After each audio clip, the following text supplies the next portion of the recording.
Have you ever wondered what you'd give just to feel truly happy? Some people chase money, others chase love, fame, power. But what if there was a place that promised you everything you've ever wanted? Joy, peace, even purpose, all behind one single door. Tonight on NightLore, we follow one man who found that door and learn the price of opening it. This is the door of 100 souls.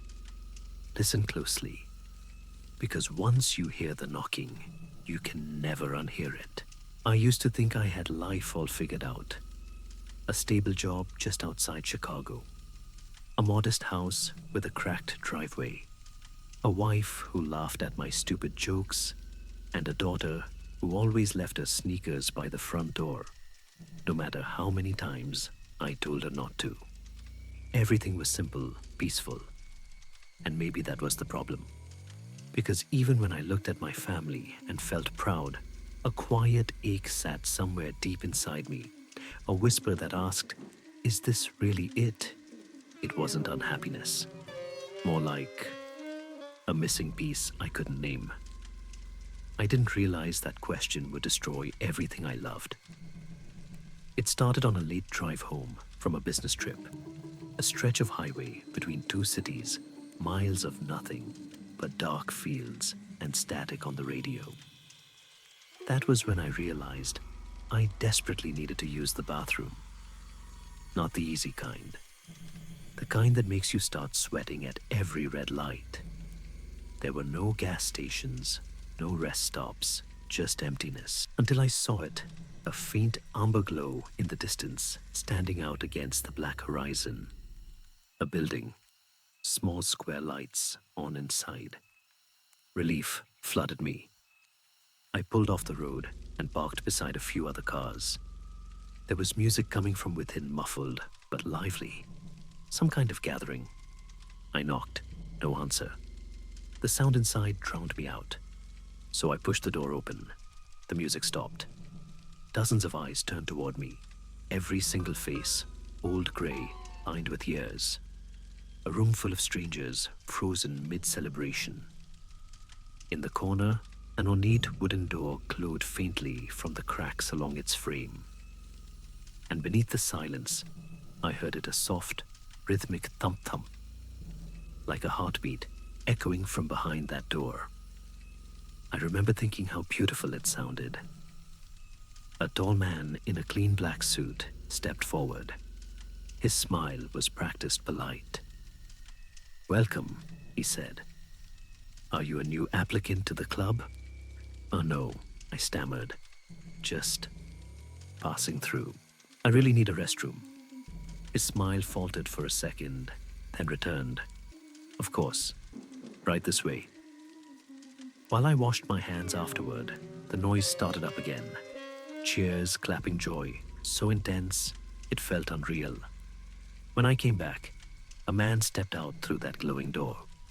He was radiant. Not metaphorically, his face looked lit from within. He laughed, cried, hugged the others, like he'd just won salvation. And for a moment, I felt it too. That warmth, that bliss radiating off him, touching everyone in the room. I stood there frozen, caught in it, until the man in the suit touched my arm. "If you're done here, you're free to leave," he said kindly. But I couldn't help myself. "What is this place?" I asked. "What's behind that door?" He smiled again, this time too wide. "This is where like-minded people come to share a common interest." What kind of interest? I pressed. "The answer," he said, "is the same as what lies behind that door." And then he turned away. I left that night, but I didn't leave it behind. I told myself it was just curiosity. But that door haunted me. 5 days later, I drove back. Same time, same empty stretch of road. The building still glowed like a lighthouse in the dark. The man in the suit greeted me at the door. Randomly introduced himself this time. His politeness was identical, rehearsed. "I want to join," I said before he could speak. The room went silent. Every old face turned toward me, unreadable, like 100 statues, suddenly aware of me. Randall's expression shifted. Not anger, just pity. "Are you sure?" he asked. "It's not something one can undo. There will be tests. Life will test you. And the cost is heavy." I nodded. "I'm ready." He studied me for a long moment before turning to a small chest near the wall. Inside were scraps of straw thread, a few small trinkets, and my eyes caught something familiar. He held up a locket. My wife's locket. The one she'd given me years ago that I must have left in the car. Somehow, he had it. With swift, deliberate motions, he wove the straw and thread together, tying the locket at its center. It became a crude doll.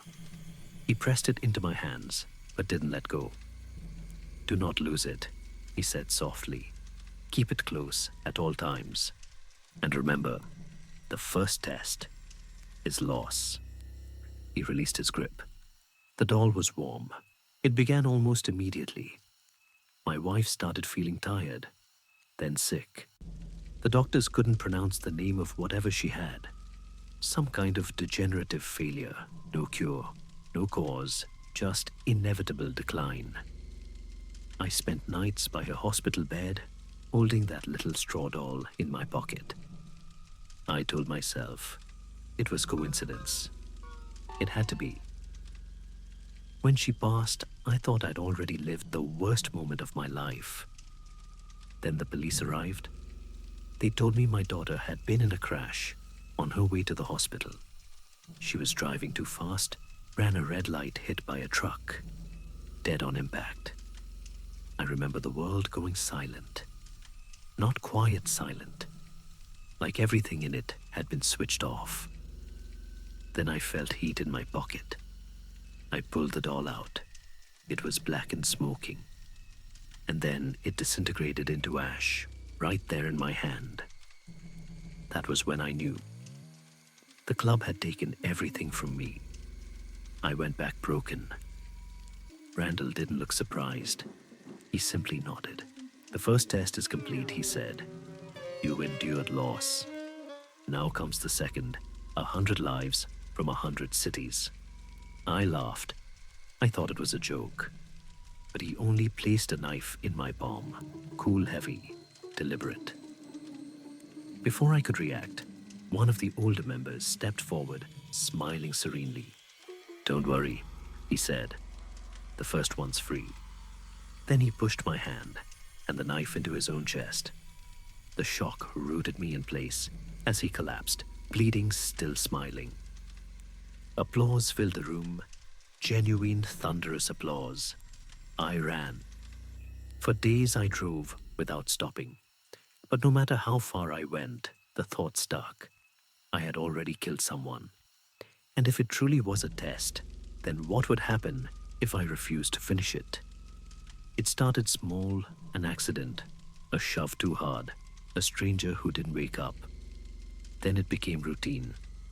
A pattern without pattern. Different cities, different methods. I never left evidence, never used the same trick twice. I told myself I was just finishing what they started, that there was meaning in it somewhere. But over the years, the meaning faded. All that remained was the count. 100. When I whispered the number to myself, that final night, I felt nothing. No guilt, no satisfaction. Just emptiness, the same hollow feeling I'd had before this began, only deeper. When I finally returned, decades had passed. The club was still there somehow, untouched by time. Randall stood by the entrance, older now, frail, but that same rehearsed smile still fixed to his face.